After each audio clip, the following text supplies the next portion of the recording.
are existing macroeconomic policies such that growth will be felt in all sections of society. Now, we need to come back to the question, what determines macroeconomic policy in our country? Now, without fear or favor, if I take the case of Cote d'Ivoire specifically, which is the case for most of our countries, I have had the opportunity to ask questions to various ministers of finance, and they have told me, look, what we have by way of macroeconomic policy is some things that we discuss with the IMF. Now, if there are ministers here, I would like to hear what you have to say regarding this question. Is it just what the IMF does that you play by? Now, once that question is handled, then the head of state or head of government would then say, look, there are some unemployed youth over there, could you do something about them? Now, this is basically how we make our choices. Is that true for the rest of the countries? Is that true or not? Any reaction to that? Thank you, Chair. Finance of Mauritius. I would like to, set the debate in terms of what are the objectives that we require for this, panel. That is, we want to address the issue of poverty and inequality, and in what sense the macroeconomic situation or the setup help us do that. Well, it's regrettable, but I have to say that in many cases, macroeconomic policies do not take into account most social issues. And this is a mishap. That is, a major setback that we have to address. We are mostly concerned how to much increase the growth, how to increase the level of employment, how to move forward in some sectors, but without taking care of social aspects of development. And this aspect, I think, which is our priority in this debate that we are taking over here, we have to consider these issues. One major thing that we have to consider over here is in terms of inclusive growth, and to what extent we are addressing that inclusive growth. That is in terms of some of the discussion that we had since yesterday about the question of wages, about the question of productivity, because very often we have, wages are set by the market in many cases, although we may have a minimum wage, but the market forces are not able to address the problem of inequality. Many people are hardworking, especially in the primary sector, right, in the rural sector. Many are hardworking, but are they paid for what they are working for? Is it that we should always continue to pay for those who have high-level skills? This is what the market tells us. How are we correcting such discrepancies in the system? And this is what I think we have to take forward in our panel. That is how we address wage differentials, which is a basic thing that we have to consider to be able to address inequality issues. And secondly, many of macroeconomic policies do not consider informal sector, which is very important in our, in most of our economies. Even in Mauritius, it is not less than 20-30%. And in Africa, as we said yesterday, in one of the demonstrations, it was said that it's around that is, those who are in the informal sector are not considered duly, and that also needs to be addressed. So I suggest that we have to look into some of these aspects. That is, our policy should align. What is happening in Cameroon is that the government is emphasizing on mechanization, agricultural mechanization and transformation, second generation agriculture. And if we are talking about mechanization of agriculture, I think that it is difficult for us here to be talking about labor intensive, because we know that if we use machines, then we mean that the number of people we need will reduce. So I don't know how we are going to harmonize the fact that we need labor intensive options for agricultural sector production, and at the same time, we want to mechanize so as to increase production. I know that also there's emphasis on transformation of the locally produced or local products, agricultural products, and so primary materials. A lot of emphasis is going on. In fact, before I came here, tractors are already being distributed to some major farming groups, tractors in Cameroon. So I think I would like to react there by finding out how we are going to reconcile the two. So we either choose to propose and recommend mechanization and transformation of our primary products so that at least they can fetch better revenue for our poor farmers. That is my point on that reaction. The second aspect, I think I agree with him very much on industrialization and tourism, because industrialized countries are richer today because they are transforming, their own products. Our very products, they go there and they come back and we buy them at a very high rate because we are not able to transform. I think I agree with him there. Tourism is lacking very much, but we have the tourist potentials, we have the resources, but we see that even the budgeting, in our various countries of the budgeting, of this sector is very low. I think it's among the lowest we have in Cameroon. Incidentally, I am attached for now. I'm Honorable Bokwe, Member of Parliament for about 11 years. I'm attached now Ministry of Arts and Culture while awaiting appointments to come. And incidentally, the budget of the Ministry of Culture appears to be the smallest, tourism and culture. And I think that that aspect of tourism and improving industrialization is very, very important.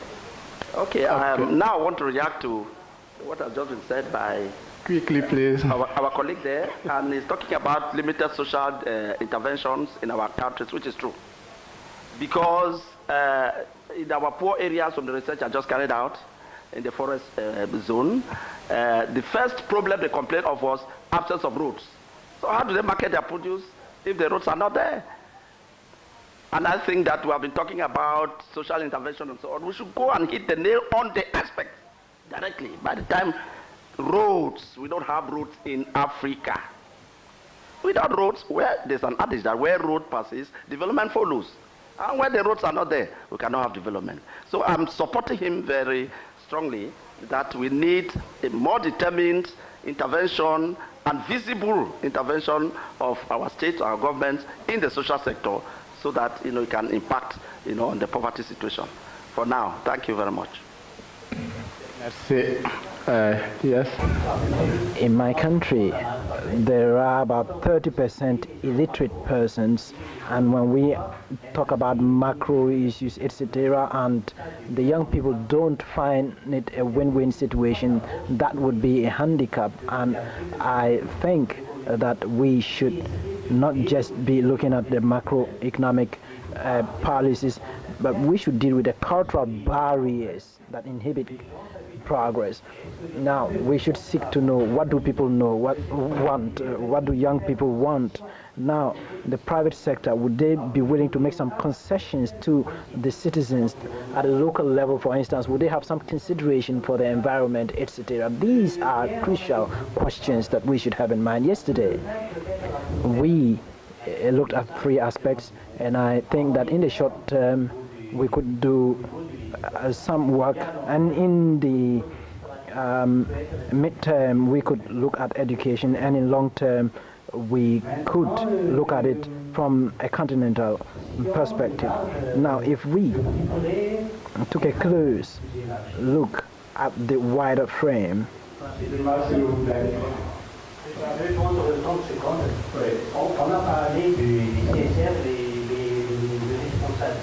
we talked about social responsibility. Now we are also talking about local content. That is everything that contributes to better management of local resources. Now whatever we could do to motivate local communities should be done with a view to deploying the relevant competencies, and also look at what things could be targeted at a macroeconomic level to promote various aspects of the economy.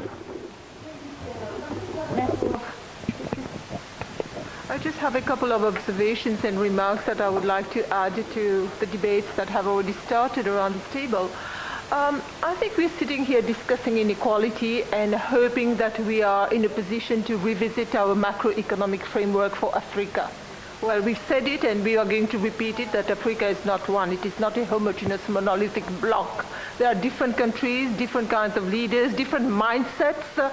But to me, what seems most important, if we are really serious about addressing inequality, is the need and the urgent need to actually make this articulation between the economics and social become part of the macroeconomic framework without forgetting the gender lenses.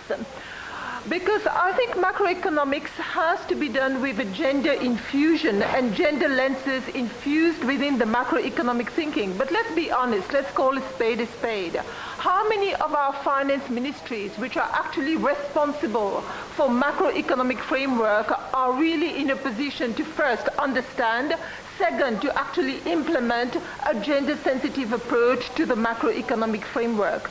So there is a discourse about inclusive growth. Whilst growth is a necessary condition for development, but it is not a sufficient condition for development. We know that. It is necessary, but not sufficient. Therefore, the question that we should ask ourselves is, what is the mechanism or the mechanisms that we have which can be put into place to actually, one, change the mindset of the people who sit at the Ministry of Finance so that there is a kind of an infusion coming from people outside the ministry to be able to have their voices heard in the process of macroeconomic policy making. Otherwise, we will sit here 10 years down the lane, we'll come back to another meeting, still addressing inequality, and the inequalities would have been much, much, much more pronounced than what it is now. I think the time is pressing and we need to do that. But more concretely, I think there is a need to revisit what our higher education systems are doing to the kind of economists we are producing. Because we are producing economists who've got a very narrow vision of what development is. And if we are going to produce those kinds of economists who are bent on what I call the unholy trinity of privatization, deregulation, and liberalization being the order of the day, in that case, I'm afraid we are going to have more inequalities than anything else. And in that process, I think we really need to tamper down our need for growth. We need to ask the question, and we can ask ourselves this question: how many of our macroeconomic policy frameworks actually have an employment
For instance, here in Ghana, presently we are pursuing an exercise of removal of subsidies. I always say that this removal of subsidies are affecting the poor more than the rich. Because, for instance, now government doesn't subsidize energy, it doesn't subsidize gas and oil. So when prices increase on the international market, let's say 10%, those who have their vehicles drive to the filling station and they're able to buy gas at the 10% difference. But the people who use the transport, the masses, the poor, get the difference of about 20%. These changes are transferred to them more than what is actually prevailing at the gas filling stations. So all the policies that we are pursuing are not friendly to the poor. So how do we further actually aggravate this issue of inequality? Because incomes remain same, and yet expenditure and standard of living, cost of living goes so high. So that, yes, we talk about trying to do something and we do the reverse. I always say we have all the nice plans on paper, but when it comes to implementation, we fail. We fail terribly. Thank you. Merci. On prend là-bas et puis je reviendrai. Madame là-bas, oui. Yes, thank you. Madam. Set us back on our agenda here, but I wanted to raise the issue of water and sanitation. That if we are talking about economic development and growth, I'm wondering how we are going to do that when, as a continent, we are not even providing basic water and sanitation to our people. And when policies are developed around this issue, they do tend to favor business and economic growth and development, large-scale infrastructure and those kind of projects, when in fact we have millions of people who don't even have clean, safe water, sanitation, and hygiene. And if you want to talk about the gender factor, when we think about lost productivity, we can think about the African woman in the rural areas or settings who spends hours a day going back and forth to fetch water just to start the day. Then when we think about the issue of lost productivity, when people fall ill from waterborne diseases such as malaria and then diarrhea and other issues, we're even losing our children. Under 5 mortality in Ghana, for example, is 3,000 infants under 5 die almost every day because they don't have hygienic environment, sanitation, and water. So I think that we have some very basic things to take care of with the population in general. And then we can, I don't say do one without the other, but maybe simultaneously. And some of the macroeconomic policies and the financing of development needs to take a look at some of the social issues. Some things that can happen here in Ghana, for example, you can build a house without it having a toilet or bathroom in it. And people will say that that's fine, that's development. So a lot of the big infrastructure or even housing and things that you see here, most of them sometimes don't even have toilets. So I think we have some issues. If you take, for example, one other or two other examples within this same issue around water sector, water sanitation and hygiene, the mining companies, the macroeconomic policies around mining in Ghana, for example, are not addressing the issue of the waste and pollution of water, waterways and underground.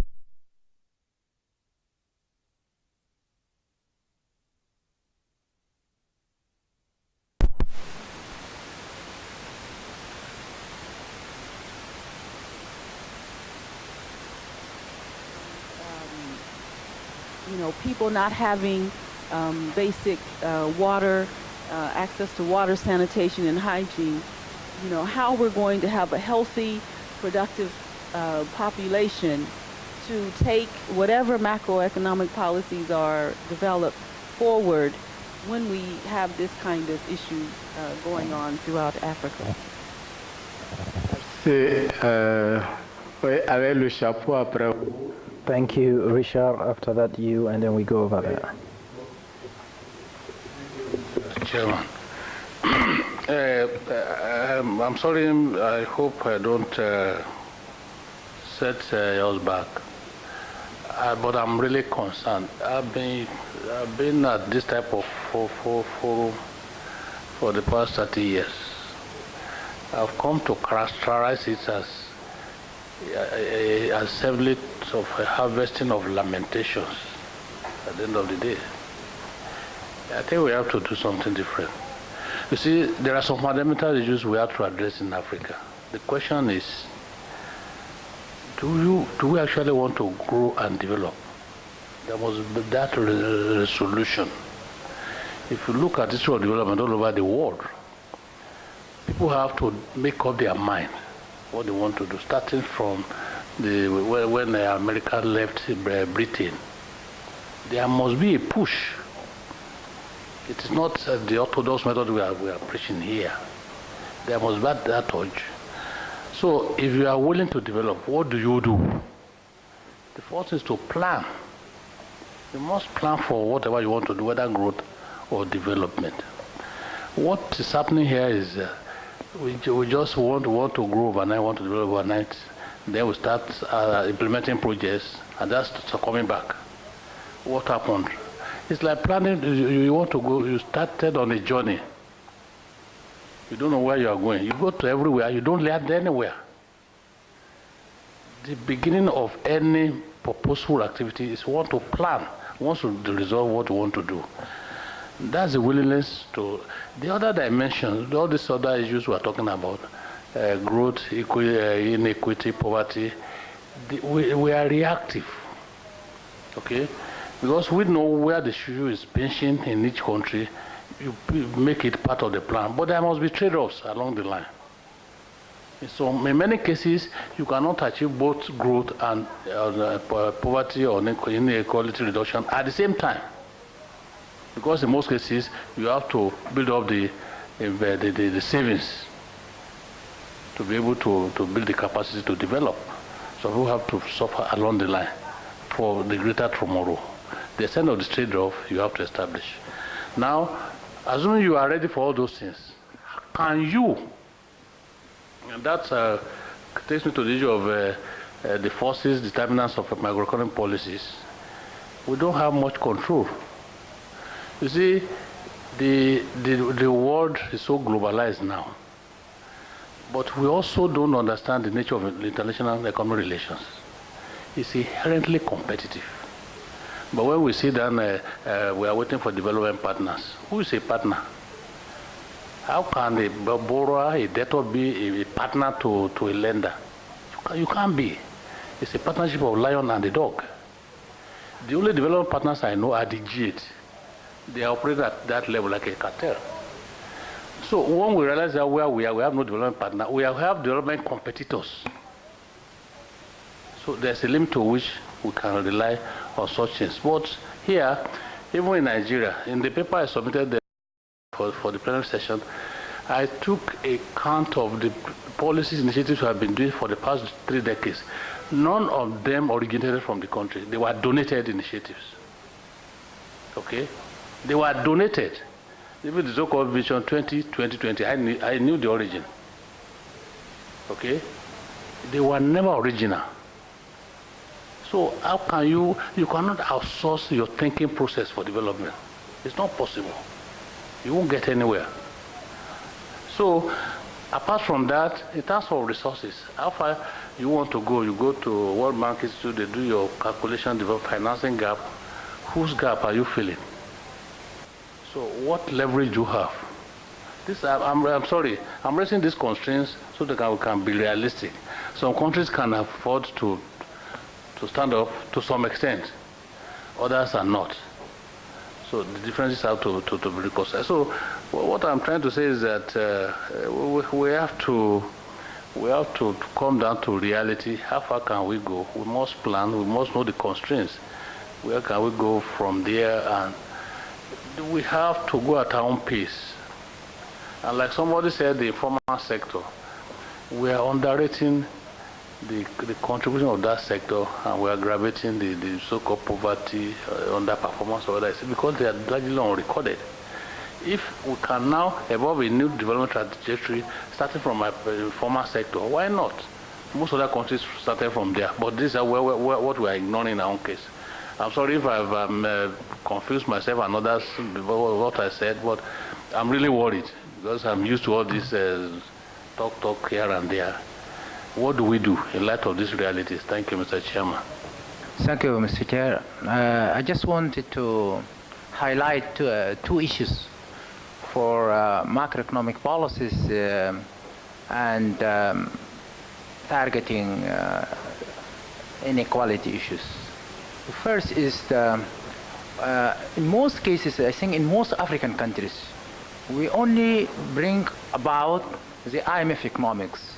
Most of African countries have some sort of financial programming and methods of programming the economic policies, whether in fiscal aspects or monetary aspects, based on issues that is never uttered an inequality in their paradigms.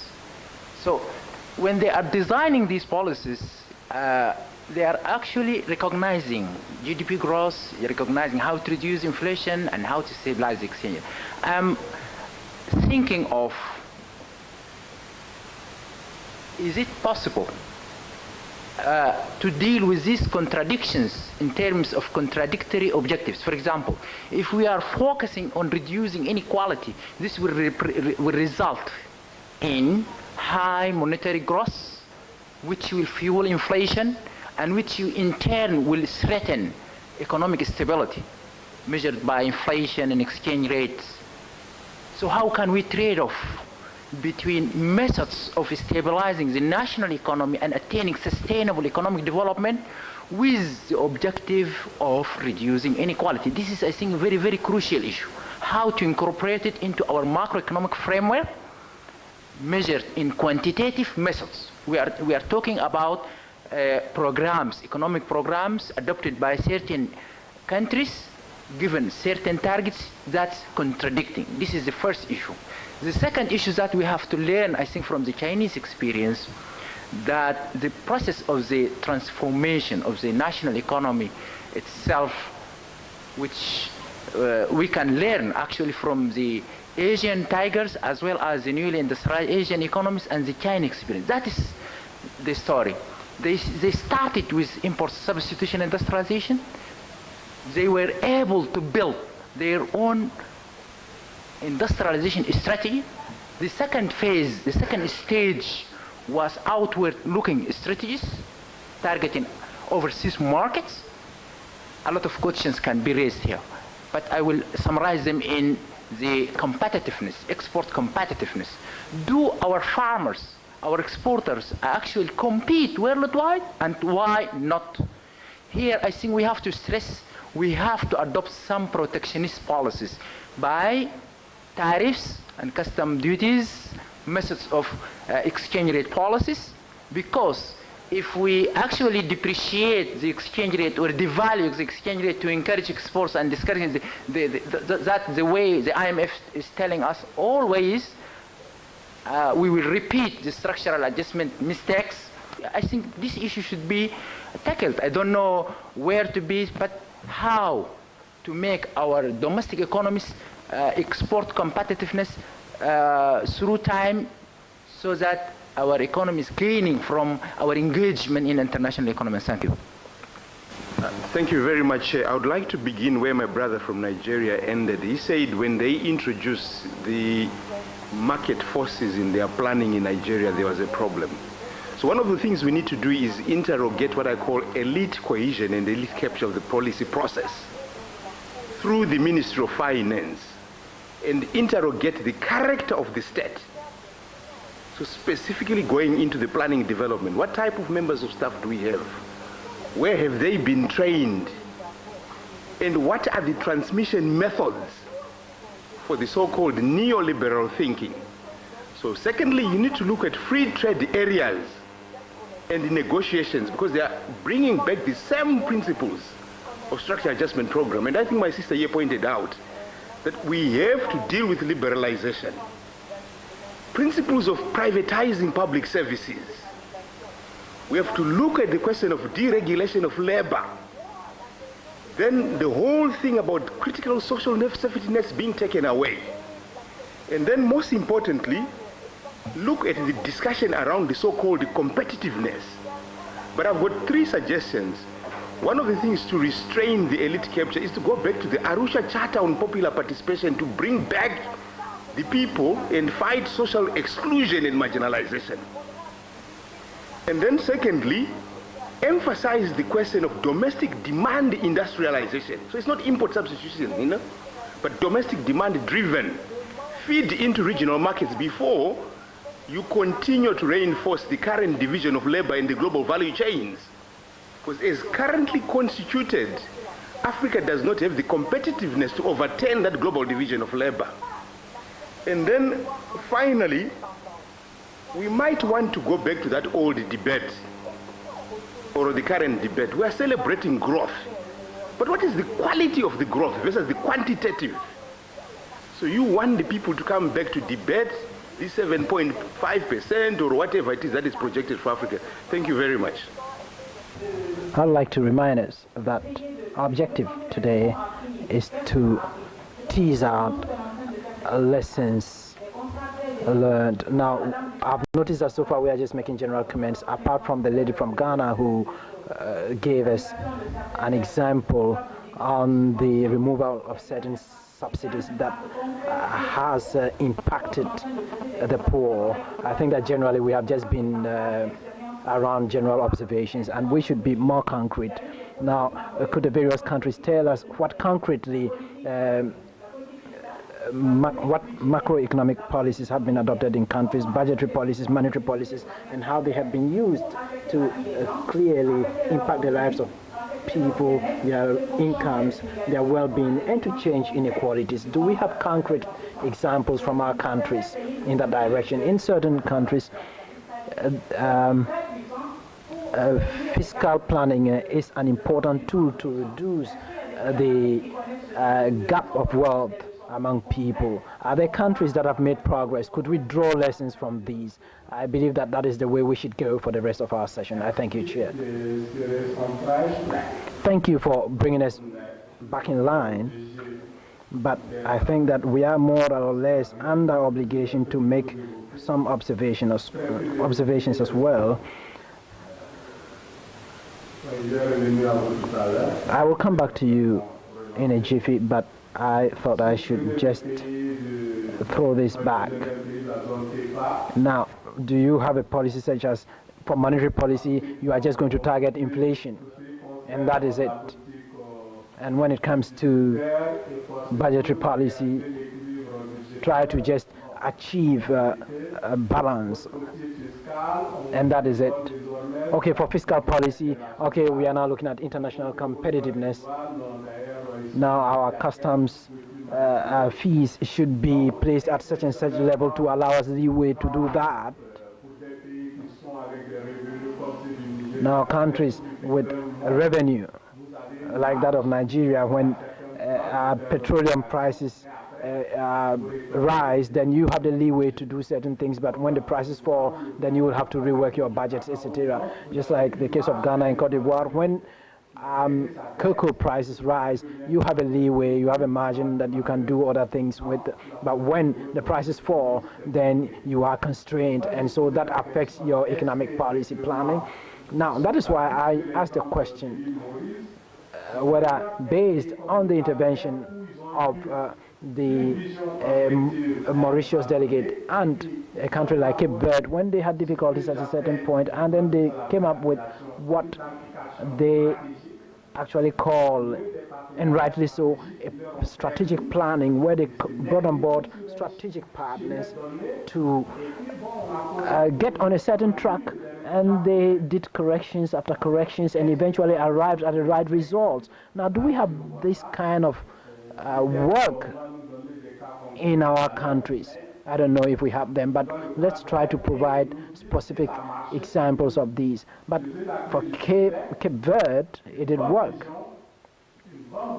So a good vision, a good governance, and good leadership. That is what is often lacking in our respective countries. Could you go ahead and speak, please? We can't keep saying we should integrate and not say why we are unable to deal with the problems that stop us from integrating. I really think that would be, value for money. But I think that when it comes to inequality, that should be handled at the national and sub-regional levels.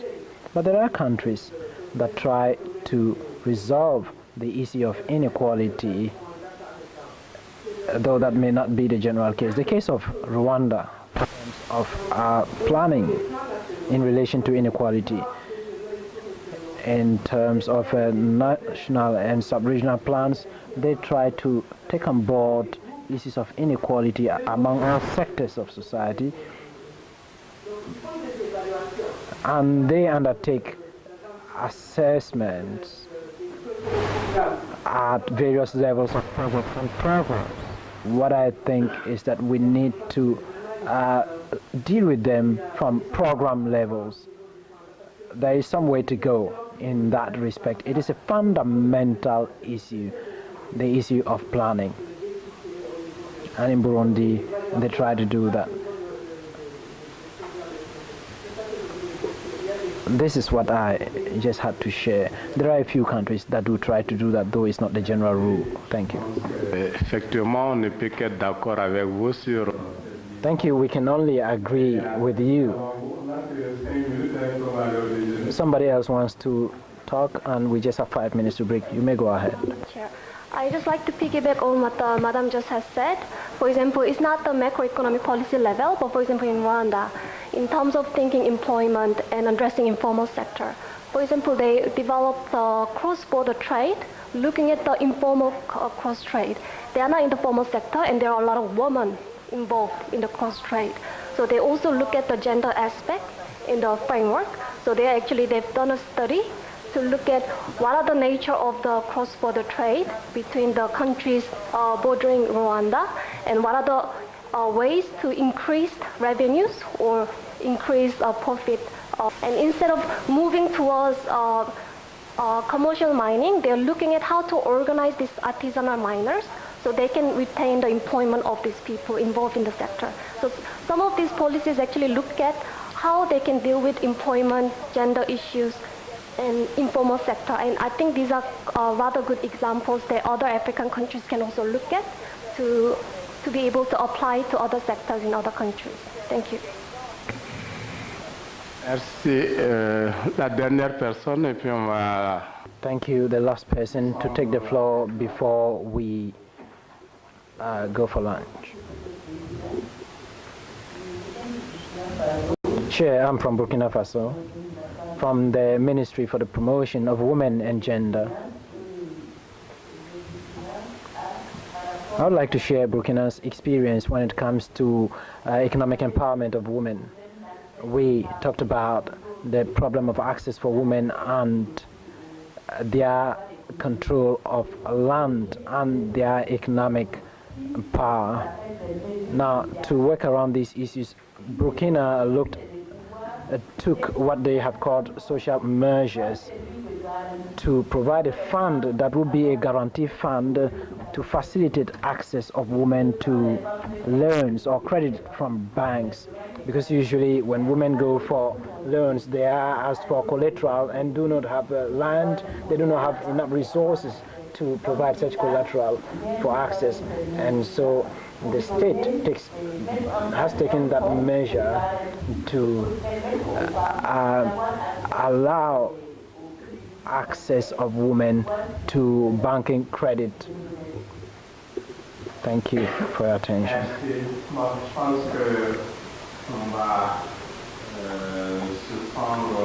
Thank you. I think we may now break and go have lunch. Maybe I should just remind us all that there are country experiences, but we need to look at them more from the perspective of national strategies that have been developed but that do not necessarily answer to short-term macroeconomic policies.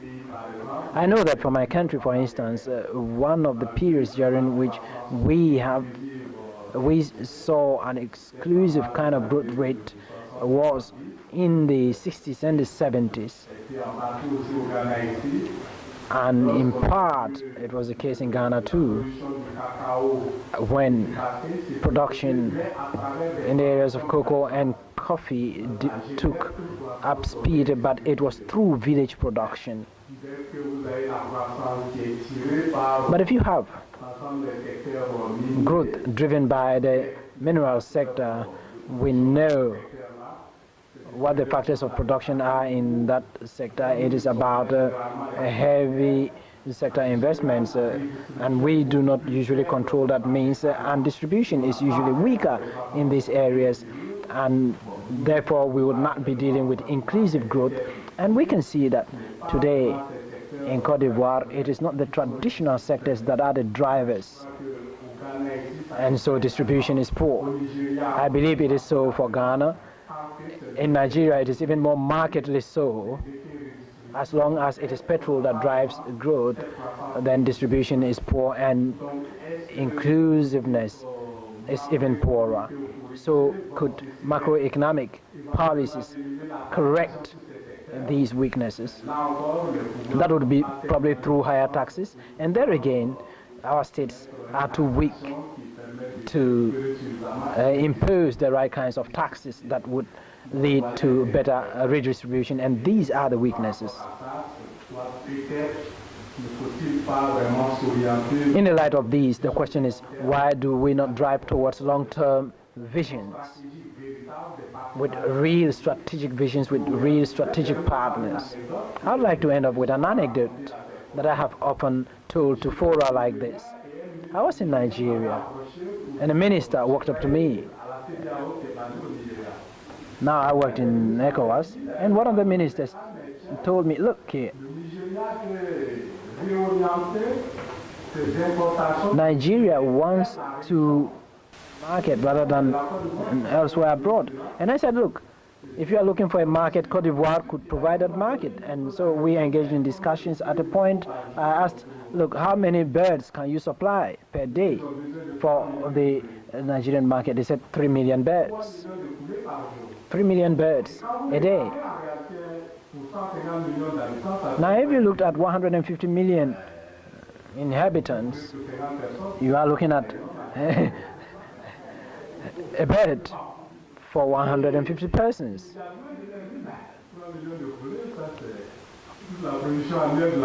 And I said, well, even the entire production, yearly production in Cote d'Ivoire cannot meet that need.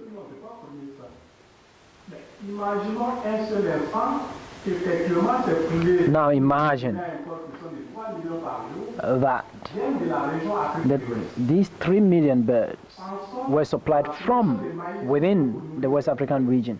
Think about the quantity of maize that would be needed, the transport systems to facilitate that, and all the economic activity that it would generate and all the jobs that will be generated. Just imagine. And yet, till now, we have poultry coming from Brazil. So we just do not have the distributive effect in the region, and we continue to say we are poor, and yet there are channels that insist that could facilitate a distributive kind of growth. And so on the note of this anecdote, I would like to invite us all to think around the potential that we have that is often consigned to oblivion. I thank you.